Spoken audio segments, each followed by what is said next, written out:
alguna vez en su escuela hizo el experimento de poner un frijol en un vasito con algodones? ¿Sí? ¿Sí? ¿Sí? ¿Sí? ¿Sí? ¿A alguien le salió la matita de frijol? Sí. Luego me explica cómo le hicieron, porque nunca me salió. A mí ese frijol siempre se quedaba ahí siendo un frijol.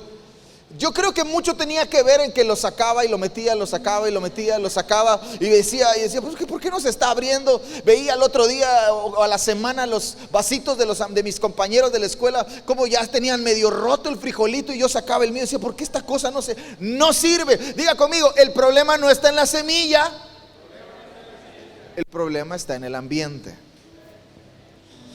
Entonces era mi culpa que esa cosa no creciera, porque la estaba yo sacando y volviendo a poner, sacando y volviendo a poner. Por eso, dígalo bien fuerte, ambientes son importantes. Estoy seguro que las semillas que Dios ha sembrado en nosotros son buenas. Voltee con el que está a su lado y dígale, lo que Dios sembró en ti es bueno. Lo que Dios sembró en ti es bueno, es bueno. Lucas capítulo 8, versos 5 al 8, vamos a leer, es el mismo pasaje que leímos la semana pasada, y quiero continuar hablando un poquito de todo esto. Lucas capítulo 8, del verso 5 al verso 8. Le voy a leer una versión diferente a la tradicional, ¿está bien? ¿Sí me da chance? El sembrador salió a sembrar su semilla. El sembrador salió a sembrar, ¿qué? Su semilla. Entonces, ¿la semilla de quién es? La semilla no es mía, la semilla es del sembrador. ¿Se acuerda que la semana pasada le dije que Dios es de Dios? La semilla no es nuestra, es de Dios. Dios es quien la siembra. Al sembrarla, una parte cayó junto al camino y fue pisoteada, y las aves del cielo se la comieron. Otra parte cayó sobre la roca, y tan pronto como creció se secó porque no tenía humedad. Otra parte cayó en medio de los espinos, y los espinos, al crecer con ella, la ahogaron. Y otra parte cayó en buena tierra, y creció y produjo una cosecha a 100 por uno. Levante su mano derecha y diga conmigo, esto me va a pasar a mí. Lo que Dios sembró en mí crecerá y producirá una buena cosecha. Al hablar estas cosas, Jesús exclamaba, el que tiene oídos para oír, oiga. Entonces, dos cosas importantes antes de arrancarme con lo que yo quiero hablar esta mañana. Número uno, la semilla tiene potencial. Lo que Dios sembró en ti tiene potencial. No lo sembró por accidente, no lo sembró por casualidad, no lo sembró para cualquier otra cosa. Lo que Dios puso en ti tiene potencial. Pero la segunda cosa que también es importante es que sin el ambiente correcto, no importa cuánto potencial tiene la semilla, no va a florecer. ¿Ok? Entonces, número uno, la semilla tiene potencial, pero sin el ambiente correcto se puede perder. A lo largo de estos años de caminar con el Señor, que honestamente no son muchos, y también en la vida diaria, usted sabe que jugué fútbol. Ya no puedo decir juego fútbol porque tengo un buen rato sin jugar fútbol, pero jugué fútbol, era futbolista, me gustaba el fútbol. Ahora es como ya no sé, es como una relación tóxica entre el fútbol y yo. Nos amábamos un montón y ahora cada vez que nos vemos algo me duele. Entonces es una relación tóxica. Pero recuerdo tener muy buenos amigos que eran extraordinarios futbolistas, extraordinarios,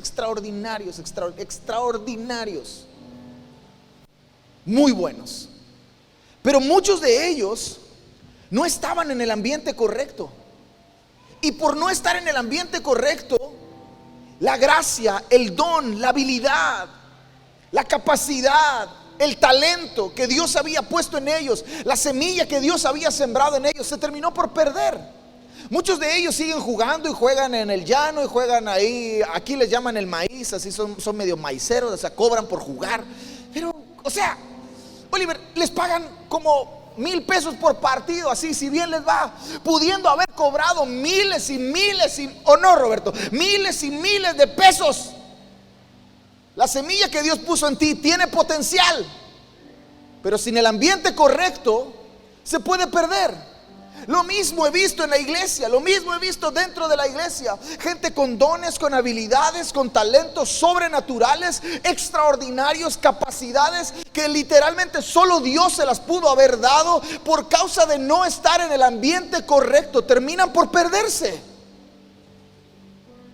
Buenos músicos, buenos predicadores, buenos líderes, buenos pastores, que terminan mal, terminan perdidos por causa de no estar en un ambiente correcto. Entonces dígalo conmigo, ambientes son importantes. Yo le dije que mi deseo y mi oración para esta miniserie era que usted comenzara a prestar atención en los ambientes. Esa es mi oración. Mi oración no es que usted recuerde todo lo que estoy hablando. Para eso está en YouTube, ya gracias a Dios está en YouTube, se va a quedar en YouTube para quién sabe hasta cuánto tiempo. Entonces no me preocupa si usted olvida lo que digo.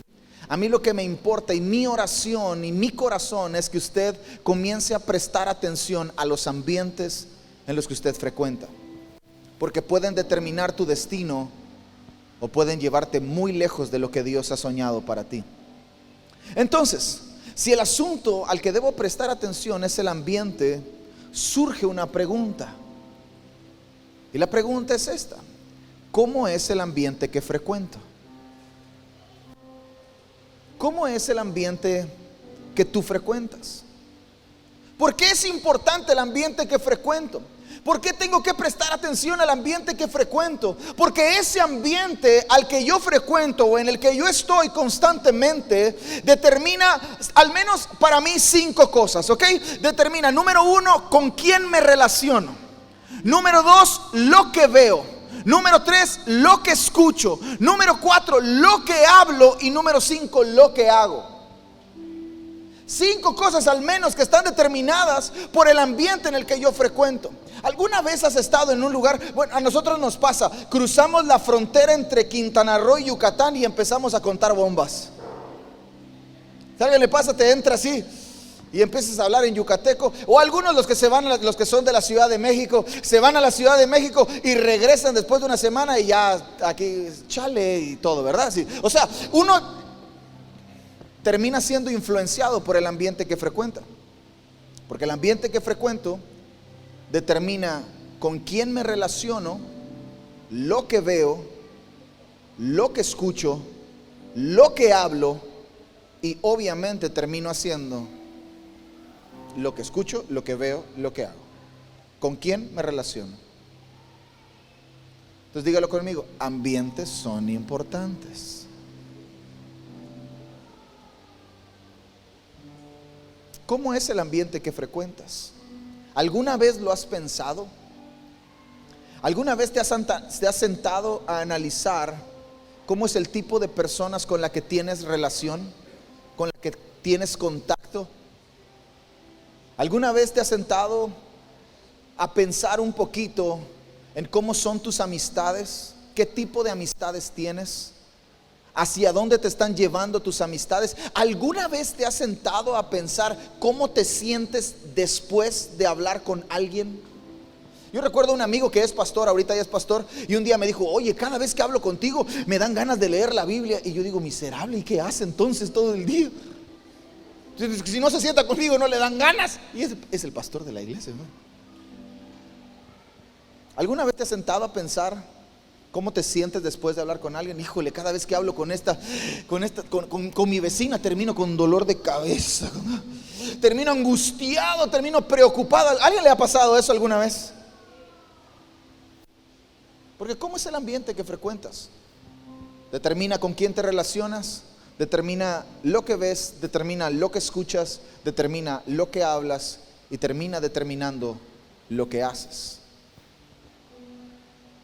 La sabiduría popular lo dice de otra forma. La sabiduría popular lo dice, dime con quién andas. Dígalo. Pero pastor, eso no. ¿Cómo? Claro que sí, por supuesto que sí. Por supuesto que sí. Algunos de nosotros terminamos, usted me ha escuchado a mí decir, un día mi pastor me dijo, o como me dijo mi papá un día. Son expresiones que usamos que tienen relación con las personas con las que nos relacionamos, que tienen que ver con las personas con las que frecuentamos. Uno termina hablando igual que las personas con las que frecuenta. No se necesita ser muy espiritual para darse cuenta de eso. No se necesita un discernimiento ejercitado y que el Espíritu de Dios esté sobre mí para que yo... No, se necesita ser un poquito inteligente para darse cuenta que el ambiente que frecuentamos determina muchas de las cosas que suceden en nuestra vida. Quiero que me acompañe al primer libro de Samuel, capítulo 22, versos 1 y 2. Primer libro de Samuel,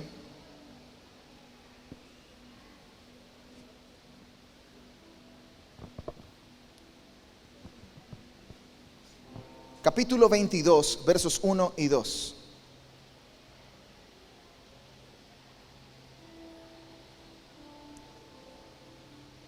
Por favor, voltee con el que está a su lado y dígale: qué bendecido eres por sentarte junto a mí.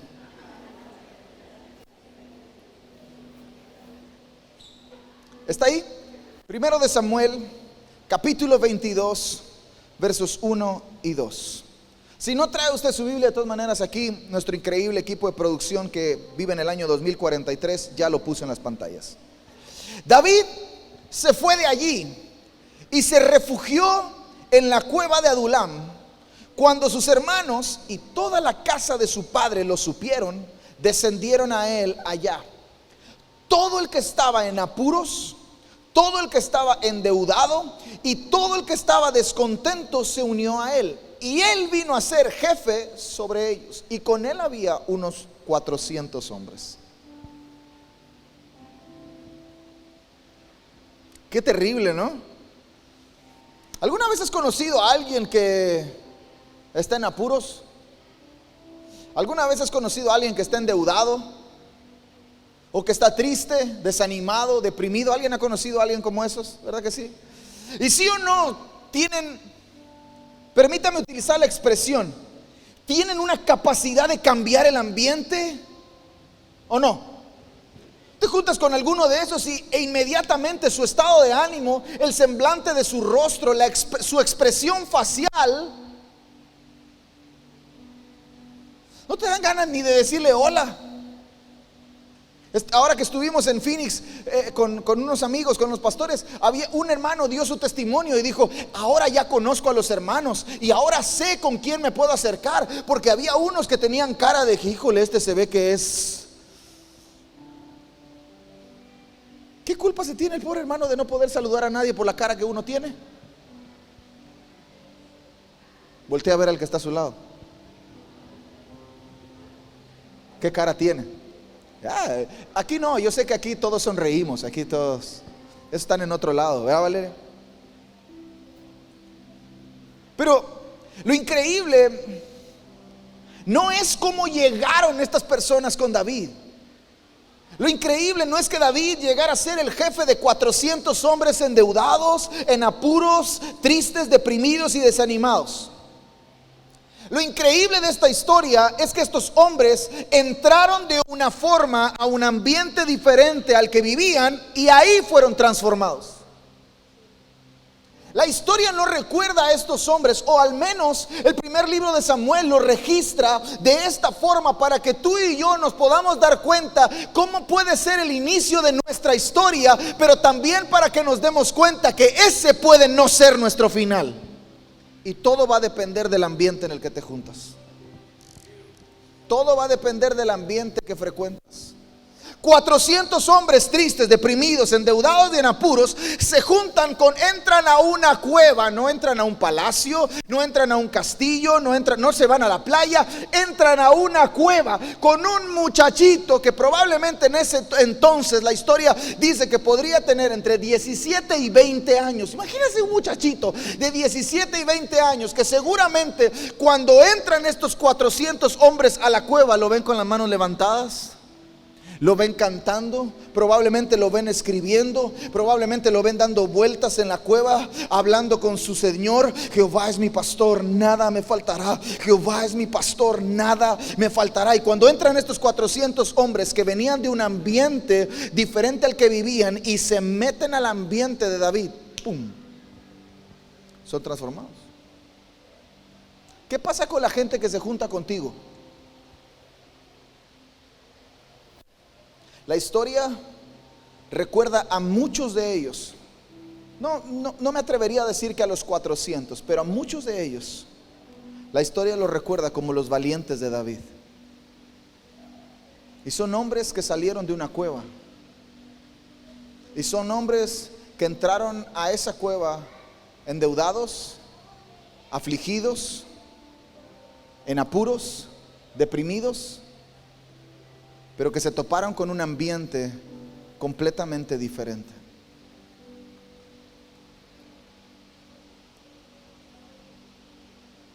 ¿Sabe que un día usted y yo no vamos a estar en esta tierra? Si Jesús no viene antes, Dios nos llamará a su presencia. Y la gente que está cerca de ti no te va a recordar por lo que tienes, te va a recordar por lo que hiciste. ¿Qué hiciste por ellos? ¿Qué hiciste por el lugar donde Dios te plantó? ¿Qué hiciste por la gente que estaba a tu alrededor? Por eso la gente te va a recordar. Las cosas que tenemos, pues veíamos un documental que nada más los faraones egipcios se enterraban con todas sus cosas porque se las querían llevar y abren las tumbas y ahí siguen. Entonces no se llevaron nada. Pero un día tú y yo no vamos a estar. Y la gente va a pensar en nosotros. Nos van a recordar. Y nos van a recordar por lo que hicimos. Recuerdo haber platicado con un peloncito de bigote así y barbita. Sí, pues tengo que decir barbita porque también ya tiene barbita, pero más barbita. Que cuando hablaba yo con él me dejaba unas ganas de cantar, ganas de servir, ganas de adorar.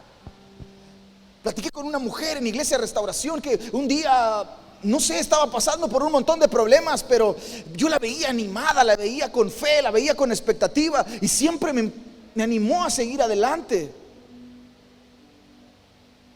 Recuerde esto: hay ambientes que activan o limitan su destino, y todo depende del ambiente que tú y yo frecuentamos. ¿Vamos a frecuentar un ambiente que va a activar nuestro destino o vamos a frecuentar un ambiente que va a limitar nuestro destino? Vamos a frecuentar un ambiente que nos va a llevar al final de nuestros días a decir: Dios, gracias, he peleado la buena batalla, he acabado la carrera, he guardado la fe. O vamos a llegar al final de nuestros días y vamos a decir: Dios, ¿dónde estabas que nunca pude hacer lo que tú soñaste que yo hiciera? Y Dios va a decir: bueno, tú no estuviste donde yo quería que estuvieras. Todo depende del ambiente que frecuentas. Dilo conmigo: ambientes son importantes. Ahora quiero enfocarme en algo que también hablé la semana pasada, y son los entornos. Entorno primario, entorno secundario y entorno terciario. No voy a explicar lo que representa cada uno de estos. Puede verlo en el canal de YouTube. De paso se suscribe, le da like y activa la campanita para que le lleguen notificaciones. Pero la realidad es que quizás tú y yo no tengamos poder alguno sobre los dos últimos. Yo no puedo controlar, me encantaría, pero yo no puedo determinar qué es lo que la escuela le va a enseñar a mis hijas. Yo inscribo a una escuela a mis hijas y yo no puedo determinar lo que la escuela ha tomado por autorización, determinación del gobierno federal para enseñar. Yo no puedo, me puedo quejar, ¿sí o no? Puedo poner alguna cosa en Facebook y un desacuerdo y puedo decirle a mis hijas todo lo que, pero no puedo ir a la escuela, pararme en la escuela y decir: oiga, no le enseñe eso. No puedo. Me encantaría, pero no puedo. ¿Puedo escoger dónde van a estudiar mis hijas, sí o no? Yo puedo determinar eso. Y de todas maneras no puedo determinar a quienes acepta la escuela para que estudie ahí. Entonces no tengo control sobre eso. Entonces tengo que descansar en eso, que no tengo control sobre el entorno secundario y no tengo control sobre el entorno terciario. Yo no determino eso, no puedo tener control sobre eso. Es un desgaste emocional, es un desgaste espiritual, es un desgaste físico pretender controlar todas esas cosas. No puedo. ¿Qué es lo que sí puedo hacer? Pregúnteme, pastor, ¿qué es lo que sí puedo hacer? Trabajar en su entorno primario. No puedes trabajar en el entorno secundario, no puedes tener control sobre el entorno secundario, que es donde pasamos la mayor cantidad de tiempo. Tu trabajo, tu escuela, la ciudad. No tienes control sobre eso. No tienes control sobre el entorno terciario, que es lugares donde pocas veces frecuentas, como un equipo de fútbol con el que te juntas a jugar las retas, con un grupo de amigos con el que vas al cine. No puedes tener control sobre eso, pero sí puedes trabajar en tu entorno primario. Sí puedes trabajar en ese núcleo familiar pequeño, ahí chiquito. Ahí es donde sí puedes trabajar. Ahí es donde sí puedes esforzarte. Ahí es donde sí puedes echarle ganas. Ahí es donde sí puedes invertir todas tus fuerzas. La ciencia dice que para que un medio ambiente sea ideal, requiere algunos componentes. Requiere componentes físicos, requiere componentes químicos y requiere componentes biológicos. Eso es, usted pone en internet medio ambiente, componentes del medio ambiente, y te van a aparecer esto. Te van a aparecer la descripción de los componentes físicos que necesitan, la descripción de los componentes químicos y así. Pero la realidad es que un medio ambiente requiere de estas tres cosas: físicos, químicos y biológicos. Pero, ¿y lo espiritual? Quizá podemos determinar lo que compone un ambiente físico, pero es nuestro trabajo determinar qué es lo que va a componer un ambiente espiritual. ¿Cuál es el ambiente espiritual de nuestra ciudad? ¿Te has sentado a pensar eso?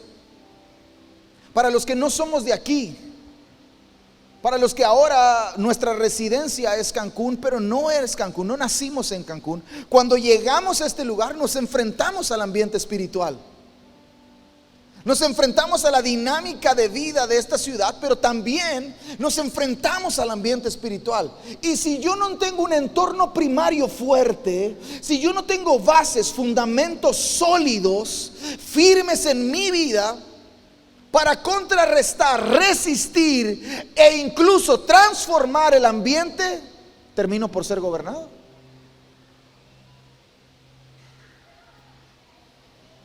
Por eso, si usted platica con algunos conocidos que usted pueda tener, se va a dar cuenta que hay un montón de gente que viene de otros lugares y que ya conoce a Jesús, pero están apartados de la iglesia.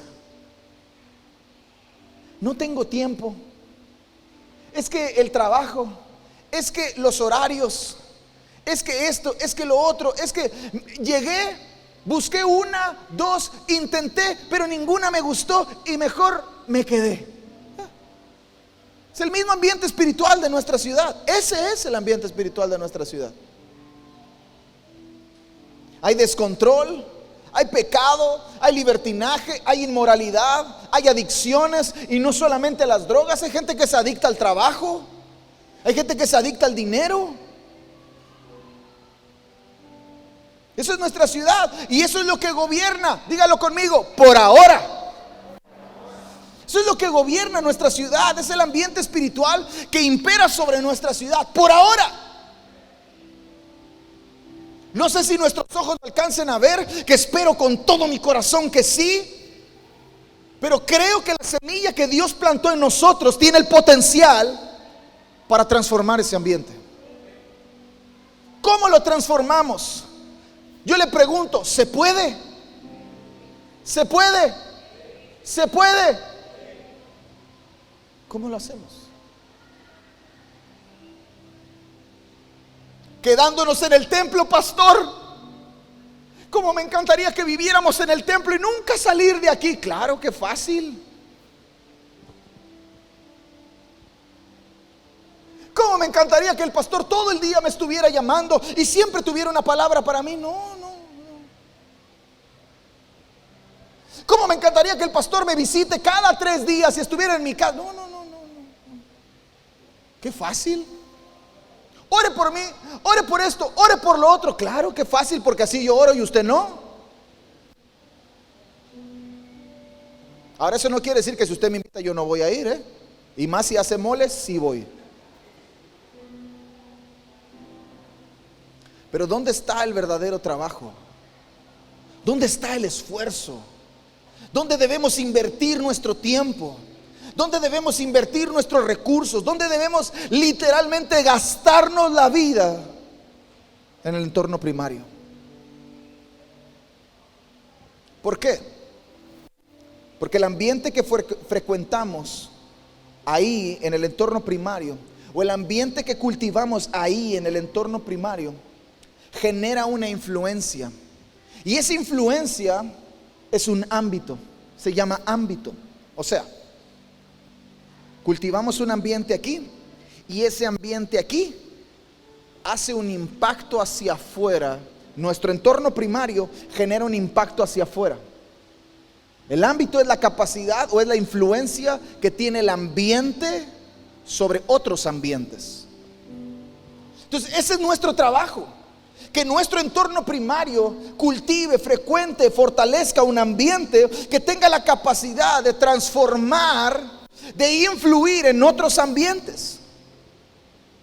En otros ambientes secundarios o en otros ambientes terciarios, no, en otros ambientes primarios. Nosotros como familia tenemos la responsabilidad de que nuestro entorno primario, el ambiente de nuestro entorno primario, afecte, influencie en otro entorno primario de otra familia, para que entonces así sean como ondas expansivas. Como cuando usted tira una piedrita sobre el mar, ¿sí lo ha hecho así? ¡Pum! Que tira la piedrita y salen ondas así. Como las réplicas de un terremoto. Tiembla, rum, y todo, rum, sigue. Así. Así funciona. Todo lo que nosotros cultivamos en nuestro entorno primario tiene la capacidad de ser influencia sobre otros entornos primarios. Pero quiero terminar hablando del ambiente que debemos cultivar, porque probablemente usted está pensando, ok, sí, quiero esforzarme en mi entorno primario, quiero echarle ganas, pero ¿qué es lo que tengo que hacer? ¿Qué es lo que debo hacer ahí?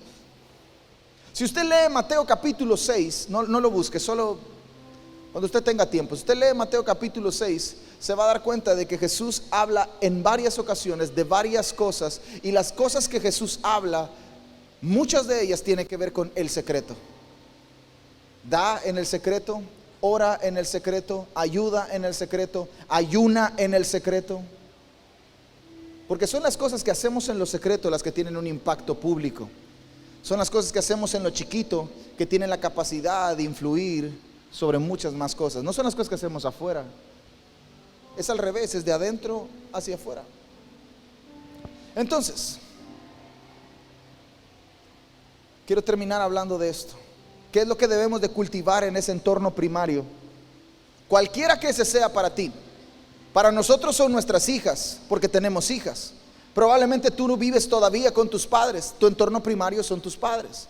Probablemente tú todavía, padres, tu entorno primario son tus hijos. Esposos que todavía no tienen hijos, su entorno primario son sus hijos. Gente que vive, algunos que de aquí viven solos, son solteros y viven solos. Tu entorno primario es ese cuartito, es ese lugarcito donde vives. Ese es tu entorno primario. ¿Qué es lo que debes de trabajar ahí? Y quiero que piensen en una construcción de una casa. Todo inicia con el fundamento. Primero se ponen los cimientos. Después de poner los cimientos, quizás en el plano ya están diseñados, pero hasta no tener los cimientos no podemos pensar en construir las columnas. Y si no tenemos las columnas, no podemos pensar en lo más caro, que es el techo. ¿Dónde pongo el techo si no tengo columnas que lo sostengan? ¿Dónde pongo las columnas si no tengo cimientos firmes que las sostengan? Entonces, algunos de nosotros perdemos nuestro tiempo invirtiéndolo en el techo cuando no tenemos algo que lo sostenga. Entonces tenemos que pensar primero fundamento, luego columnas y luego techo. ¿Está bien? Sencillo. Luego el varón nos podría dar una clase de cableado, tubería y todo eso, ¿verdad? Electricidad y todo eso. Pero bueno, ¿cuál tiene que ser el fundamento de nuestra familia? El fundamento de nuestro entorno primario, el fundamento que debemos de cultivar, que debemos de propiciar ahí. dos palabras: amor y compasión. Amor y compasión. Juan capítulo 3, verso 16 podría resumir estas tres cosas de las que yo quiero hablar para terminar. De tal manera amó Dios al mundo que dio a su Hijo para que nadie se pierda y todo aquel que en Él crea tenga vida eterna. El fundamento de Dios para hacer todo lo que Jesús hizo siempre fue el amor y la compasión. Entonces el primer fundamento que tenemos que poner en nuestra familia, en nuestro entorno primario, es amor, es compasión. Pero amor natural, no. El amor de Dios. El amor de Dios que es incondicional. El amor de Dios que es sin límites. El amor de Dios que no se puede medir. Podemos amar como Dios ama, porque es el amor de Dios que hemos recibido. No es mi amor, es el amor de Dios. Es el amor de Dios que el apóstol Pablo escribe que ha sido derramado en nuestros corazones por el Espíritu Santo. Si tenemos al Espíritu Santo, podemos amar como Dios ama. Y la forma en la que Dios ama es incondicional, sin medidas, sin límites. Podemos amar así. Y es el fundamento que tenemos que poner: amor y compasión. En esto conocerán que son mis discípulos, que se amen los unos a los otros. Qué fácil es amar a tus amigos, pero Jesús eleva el estándar y dice: amen a sus enemigos. Amor y compasión tiene que ser el fundamento de todo lo que hacemos. Y luego las columnas, me encanta Proverbios capítulo 9. No lo busque, pero Proverbios capítulo 9, verso 1 dice que la sabiduría edificó su casa y labró sus 7 columnas. Pudiera yo hablarle de 7 columnas, pero escogí 3 nada más, para que sea fácil, práctico y podamos comenzar a trabajar desde hoy mismo. Primer columna: devoción. ¿Qué es la devoción? ¿Qué es la devoción? Una vida de oración y meditación de la palabra de Dios. Estaba viendo en internet un estudio que hicieron del efecto que tiene la Biblia, el leer la Biblia, sobre la mente del hombre, sobre el cerebro.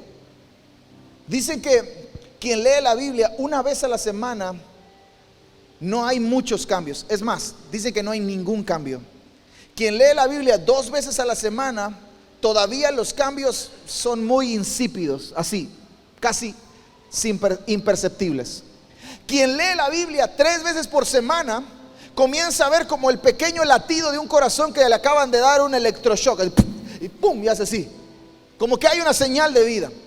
Pero quien lee la Biblia 4 veces a la semana, comienza a tener un impulso en el cerebro, como el latido de un corazón, más constante.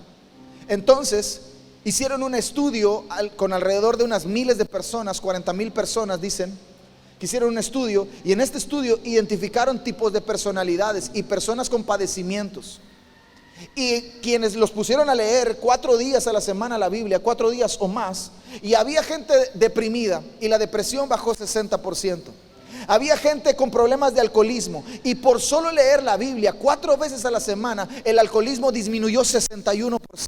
Había gente con estancamiento espiritual, cristianos que no leían la Biblia más de 4 veces a la semana. Los llamaron, los convocaron, los sentaron y los pusieron a leer la Biblia más de 4 veces a la semana, y el estancamiento espiritual desapareció y su fe se elevó. Y no solamente su fe, sino el deseo de compartir su fe aumentó a un 200%.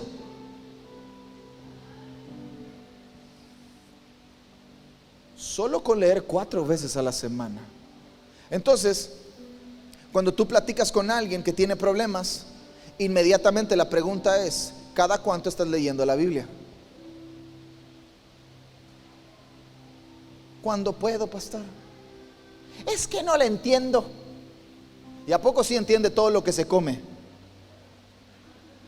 Sí entiende los carbohidratos, las proteínas, las grasas saturadas, el azúcar, azúcares naturales, azúcares trans y todo eso, la fructosa, la sacarosa. ¿Sí entiende todo eso? No, usted le entra duro y no tiene problema. ¿Por qué si queremos entender la Biblia cuando lo único que tenemos que hacer es leer? Y el espíritu de la palabra intercederá y hablará a nuestro espíritu y le dará a nuestro espíritu lo que necesita recibir. Por eso la palabra está viva y es eficaz y entra hasta lo más profundo. Nada tiene la capacidad de llegar tan profundo como la palabra de Dios. Usted y yo no estudiamos la palabra de Dios para tener más información. Usted y yo estudiamos la palabra de Dios para conocer al Dios de la palabra. Es el objetivo. Y mientras más conocemos al Dios de la palabra a través de su palabra, nuestra vida de devoción comienza a incrementarse. Segunda columna, adoración. Pastor, yo fui a una casa de alguien una vez y tenía música sonando todo el tiempo. Y le digo, oye, ¿y qué onda con esa música? No, es que aquí estamos como el tabernáculo de David. Siempre hay música, 24 horas. Y yo digo, chale, ¿qué? Y tenía a los hijos un desastre. ¿Y por qué quieres la música todo el día si tienes a esta gente aquí que hace lo que quiere? ¿Sabe cómo podemos definir adoración? ¿Alguien quiere una buena definición de adoración? ¿Sí? ¿Sí o no? ¿Sí? Obediencia. ¿Qué tan obediente eres a la voz de Dios? Devoción, oración y meditación de la palabra, que me lleva a lo segundo, que es devoción, a la segunda columna. Y la devoción, la adoración, perdón, es obediencia. ¿Qué tan obediente soy a lo que estoy leyendo? ¿Qué tan obediente soy a lo que Dios me está diciendo? ¿Qué tan obediente soy a lo que Dios me está pidiendo? Esa es una vida de adoración. Es una vida de rendición, de rendimiento. Nos rendimos a Dios en obediencia. Es una buena columna para edificar. Y la tercera columna, sacrificio. Sacrificio. Pastor, ¿me tengo que pegar en la espalda? No. Sacrificio es igual a servicio. ¿Qué tanto estás sirviendo a otros? ¿Te estás sirviendo de otros o estás sirviendo a otros? Nuestro llamado no es a servirnos de la gente, nuestro llamado es a servir a la gente. Es una columna que tenemos que cultivar en nuestra casa, que tenemos que levantarla en nuestra familia. Enseñémosle a nuestros hijos a servir todo el tiempo, no en lo que les gusta, no en lo que quieren, sino todo el tiempo, en las pequeñas cosas y en las cosas grandes. Enseñemos a servir, sirvamos con el ejemplo. Jesús no vino a ser servido, sino a... teniendo la capacidad de que todo el mundo lo sirviera. Cuando lo arrestan y Pedro le corta la oreja al soldado romano, Jesús se voltea y le dice: Pedro, yo pudiera tronar los dedos y mi padre enviaría una legión de ángeles y me defiende, pero no se trata de eso. Yo no vine a ser servido, yo vine a sacrificarme por el perdón de los pecados de la humanidad. Yo vine a servir. Es una columna que tenemos que edificar. Y por último, el techo. Fundamento, amor y compasión. Columnas, devoción, adoración y sacrificio. Y por último, el techo. ¿Qué es el techo? La gracia de Dios. El techo es la gracia de Dios. ¿Por qué estamos aquí? Por la gracia de Dios. ¿Por qué permanecemos aquí? Por la gracia de Dios. ¿Por qué tenemos todo lo que tenemos? Por la gracia de Dios. ¿Por qué hacemos todo lo que hacemos? Por la gracia de Dios. ¿Por qué somos todo lo que somos? Por la gracia de Dios. Porque la gracia de Dios no ha sido en vano para con nosotros. El techo de nuestra vida, enséñele a su familia, mantenga en su familia que usted no se ha ganado nada, usted no merece nada, ni nadie le debe nada.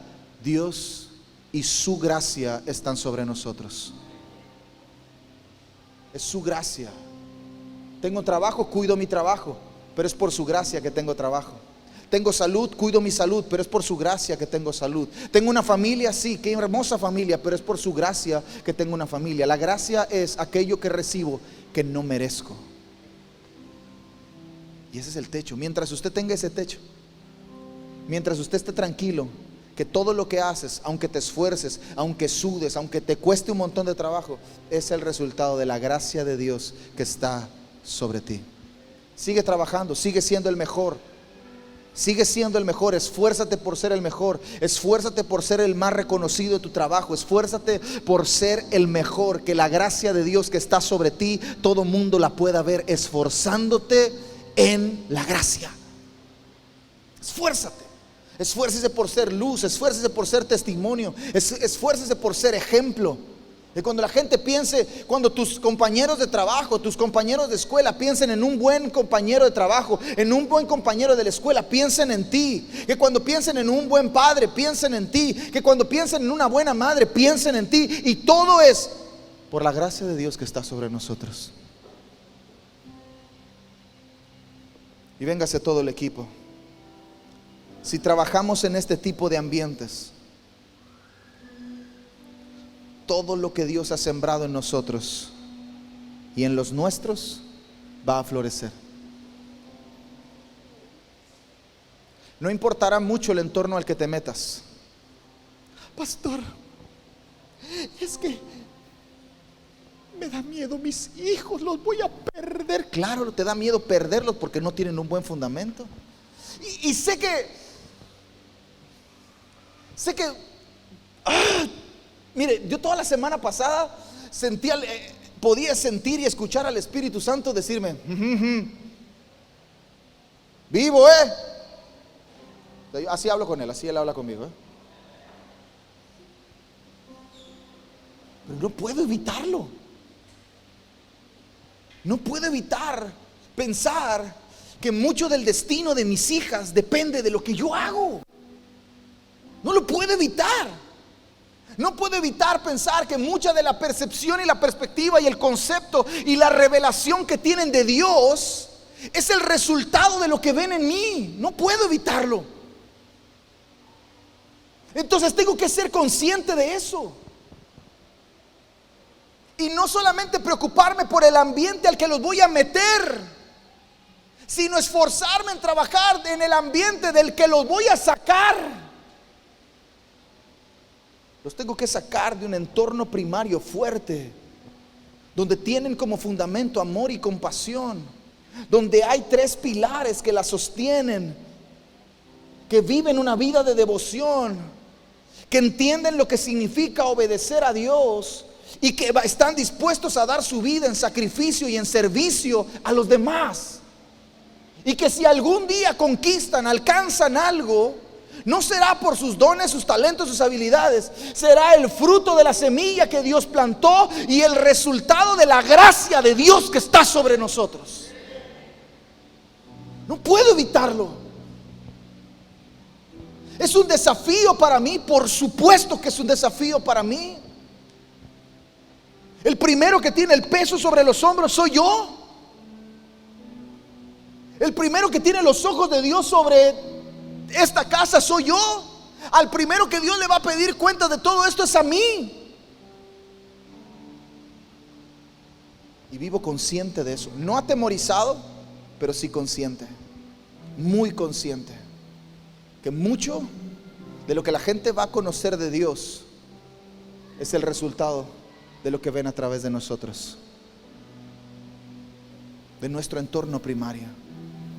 Entonces no importará a dónde se metan, se van a ir del país. Claro, yo estoy orando para que mis hijas terminen de estudiando en Europa, para que se nacionalicen italianas, porque tienen nacionalidad italiana y un día, no es cierto, pero es que puedan ir a Europa o estudiar a algún otro lugar. Es mi oración. Ay, cuando se vayan las voy a perder. No las voy a perder. Acuérdense que la semana pasada dijimos que eran como saetas.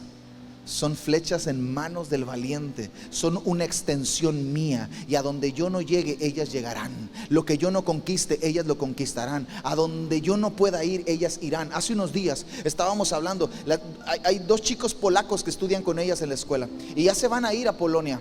Y son sus amiguitos y están fascinados con sus amiguitos polacos. No entienden nada, ni uno ni el otro no entienden nada. Hablan chino mandarín esos 4. Quién sabe qué hacen, pero son amiguitos y se quieren. Y de pronto un día dice Ana Jimena, un día vamos a ir a Polonia. Y le dije, sí mi amor, un día vamos a ir a Polonia. Y Dios me habló y dijo, si tú no vas, ella irá. Y me volteé y le dije, y si yo no voy, tú vas a ir. Pero yo quiero ir con ustedes. Tranquila, nosotros hemos ido a lugares donde tus abuelos nunca han ido. Eso significa que tú puedes ir a lugares a donde nosotros no iremos. Es más, tú naciste para llegar a donde yo no voy a llegar. Tú naciste para estar donde yo no voy a estar. Tú naciste para alcanzar lo que yo no voy a alcanzar. Y es mi trabajo crearte, fortalecerte, crearte el ambiente ideal, fuerte, para que lo que Dios sembró en ti no se pierda. Dígalo conmigo, ambientes son importantes. Entonces, aunque el ambiente ejerza presión constante, aunque el ambiente ejerza presión constante, estaremos fuertes para resistir, pero también para transformarlo. Yo quiero que se ponga de pie. ¿Qué tal? Hola, soy Toño del Río, pastor de Iglesia Restauración Cancún, y queremos agradecerte que hayas estado con nosotros en esta transmisión. Espero que el mensaje te haya bendecido, te haya animado, haya fortalecido tu fe, porque todavía queda mucho por hacer. Así que nos vemos en la próxima.